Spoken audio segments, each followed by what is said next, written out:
I'm Thomas Ableman. I am the founder of Freewheeling, a transport consultancy focused on innovation. But I was previously, when I stood on the stage a year ago, Director of Strategy and Innovation at Transport for London. And I'd like to start with a story from TfL's early days. So this was 2002. Ken Livingstone and Commissioner Bob Kiley were deciding whether or not to do the congestion charge. And Ken was worried it would be unpopular, it might cost him the next election. And Bob Kiley, who was a Yank, said, "You didn't bring me over to New York to not use the powers you've got." And they decided to do it. Now, I am sure this story is heavily mythologized, but what I love about it is a simple decision taken quickly. And that's something that we find increasingly difficult. And this is not a transport problem. It is not a British problem. If you look at some of the books that have come out in just the last year, there's Friction Project and Geekway, which describe this problem in American private corporates. You've got Fail State, which describes this problem in the UK public sector. You've got How Big Things Get Done, which talks about cost overruns and delays on major projects. But right the way through all of these books, there's a theme around the challenges of making decisions. But I think it is probably harder for us, because we're talking today in Manchester, and 200 years ago, the Liverpool to Manchester railway opened to this city, kick-starting passenger railways globally. And that railway's been running non-stop ever since. It was the Liverpool-Manchester, it then became the Grand Junction Railway, that was folded into the London North Western Railway, which became the London Midland Scottish Railway, into British Railways, into Network Rail. But a non-stop organisational sequence.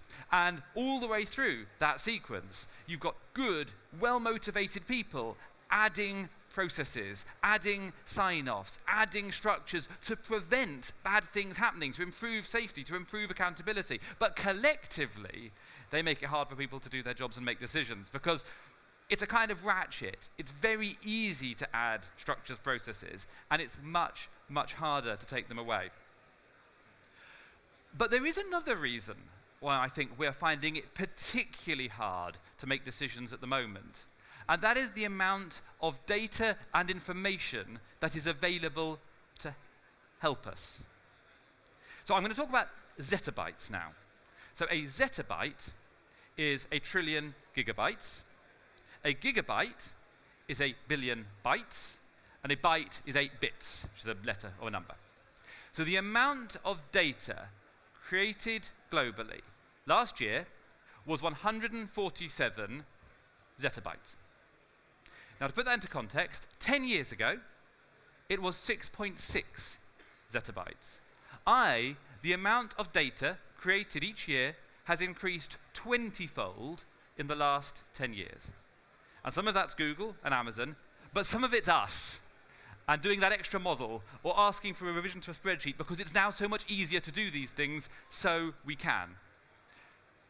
Let's go back to 2002, when Ken and Kiley had that conversation. It's also the year I started my career. In 2002, the amount of data created globally was 0.00005 zettabytes. The amount of data created globally has increased, since Ken and Kiley had that conversation, 29,400 times. Or to put it another way, in my career, the amount of data created has increased 3 million%. So is it maybe not that surprising that sometimes we find it hard to make a decision? Now, one of the interesting things is that the tech companies often find it easier to deal with this, because actually they are data-first companies, so they create data, so they know how to manage it and how and when not to use it. It's a bit like Steve Jobs and Johnny Ives, the creators of the iPhone, had incredibly strict rules for screen time for their own kids, because they knew what they'd created and they knew the consequences. But we can learn some of the techniques that the data companies use. So I'm going to give you a few now. And these are all things we can all of us, go away and use from tomorrow in our own teams. So here's one. One-way door, two-way door. Amazon categorize every decision as either a two-way door decision, which is a decision that you can easily roll back. If you don't like the consequences of the decision you've made, you can just go back and change it. or a one-way door decision, which is a decision that once you have implemented that decision, it's hard to go back. Now, one-way door decisions need business cases and approvals and all that jazz that we all love, but we treat two-way door decisions the same way. Now, if you're in Google or on Amazon, you get into as much trouble for asking permission for taking a two-way door decision up the approvals hierarchy as you do for a one-way door decision. Because the view is, the best way to find out if this is a good idea isn't to model it, it's to do it. And if we don't like it, we can very easily undo it. I'll give you another example. Minimum viable business cases. Now, if anyone wants to hear the story of Dot to Dot, the demand-responsive bus service launched by National Express when I was there, I can't tell you now, I haven't got time, but I can come and tell you later on, look me up afterwards. But I will summarize just by saying that they spent a lot of money, I think probably 6 figures, and 6-figure number was a lot of money back in the noughties, on modeling and spreadsheeting, and as a result, convinced themselves this was a good idea. So they spent £13 million on it. Within 15 months, it was sold for £1, and the new owners shut it down 7 months later. And the tragedy is that with a minimum viable business cases approach, they could have learned all the things that caused it not to work for about 50 grand. I'm going to give you another example. I want you to leave here and go back to your teams, and I want you to tell your teams to break the rules. Now, not all of them, that would be a really bad idea, but some of them. Specifically, actually, I would like you to tell your teams to break a rule if they know why that rule exists, what its purpose is, and they know, therefore, that it does not apply to the thing that they are trying to do now, and that by following it, it would prevent them achieving an outcome for the organization that you have set them. And they should immediately tell you they've broken that rule, and seek forgiveness, and you will give them forgiveness because you will be grateful to them for having identified a rule in your organization that prevents people from doing their job. Now I know what you're thinking. You say, we can't do that. We can't tell people to break rules. That would be a disaster. We are the most compliance-driven sector on earth. However hard you tell your people to break the rules, you will have to work incredibly hard to get them to break even the most obviously breakable rule, trust me. And to prove this to you, I would like you to imagine my mirror image, all right? So somewhere in Silicon Valley now, there's my inverse counterpart trying to tell a whole load of tech bros to have some rules. It's like, it's a really good idea. Look, if we have rules, bad things don't happen, and we don't kill people. And they're saying, no, we're libertarians, we can't do that, we hate rules. Now, their culture is such that just telling them to have some rules doesn't mean they'll actually follow those rules, but it's a good idea to tell them to do it. Our culture is, it's a good idea to tell us occasionally in the right circumstances to break a rule. And the final example I'd like to give you is the 70% rule. And here's a rule I would like you to follow. And this is a rule adopted by Amazon, and it is very simple that you should make a decision once you have 70% of the information that you wished you had. And that the last 30% to get you from I am not comfortable, I don't have enough information, to 100% I now feel comfortable, that is actually a diminishing returns. It does not add value to that decision, but it does reduce the velocity of making the decision. So there are 4 approaches we can all go tomorrow and implement in our teams. And I'll tell you why this matters. I'll give you 2 examples. The first is that we might, I don't say will, I say might, be standing on the cusp of the biggest opportunity this sector has seen in 100 years. So if you think about autonomous vehicles, an autonomous vehicle can now pick you up at a place, take you autonomously to another place, and drop you off. This is happening now in San Francisco, Los Angeles, Phoenix, multiple Chinese cities. Now, it doesn't yet mean that you can get into your car outside your house, watch a video, do some work, and be taken to Auntie Marge in Sunderland. But within a defined area, in set locations, under the supervision of a control center, autonomous vehicles are already happening. Now, defined locations, set routes, control centers, that sounds a bit like public transport, doesn't it? So, with the state of the art now, we could have vehicles that are lightweight, automated, electric.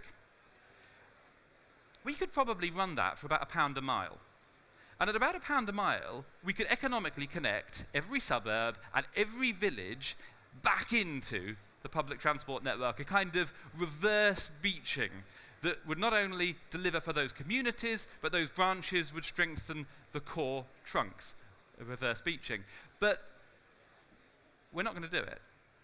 So let me now imagine, you're thinking, I know what you're thinking, the technology probably won't work, it won't do it, it won't succeed. So let me imagine, just as a thought experiment in this room just now, let's imagine that we know this will work. We know, it's certain, it's proved. We know this will work. We all know we won't do it, yeah? All of us. It's not going to happen, right? We know that. That's because we aren't going to make the decisions to do it. I'm going to give you another example. We're currently spending, we have already spent as taxpayers, £5 billion on the 4 lines modernisation of the Underground to get those trains to drive themselves. As far as I am aware, there are no plans that when the trains drive themselves, we will stop recruiting train drivers on a salary, not existing people, I'm talking about people who don't exist yet, people who possibly aren't even born yet, on a salary commensurate with the revised skill level of that role when the trains literally drive themselves. We're going to carry on paying them a salary, not the existing staff, new people, equivalent not just to the skill now, but roughly based on the skill level of a steam train. So if we're an organisation and a sector that hasn't yet realised the benefits of the abolition of the steam locomotive, we probably are an organisation and a sector that struggles to decide to do things, struggles to decide not to do things, and struggles to decide to change things. And it's worth being aware of that. Because I'll just wrap up by explaining once more why this matters. Because as a sector, we struggle to change, but the world of politics is becoming faster and more volatile than ever. And in about 4 years, there's going to be elections nationally and in all the combined authorities. We've got new mayors, new combined authorities around the country. We've got new governance structures for rail, new governance structures for bus, and the public are going to want to see results that improve their lives from all of this change that has taken place politically. And if we haven't got that to offer them, we're going to have a whole bunch of disappointed voters and a whole bunch of disappointed politicians. So to give you confidence of what is possible, let's go back to Ken and Kylie in that room in 2002, and I'll tell you what was achieved in the next 4 years.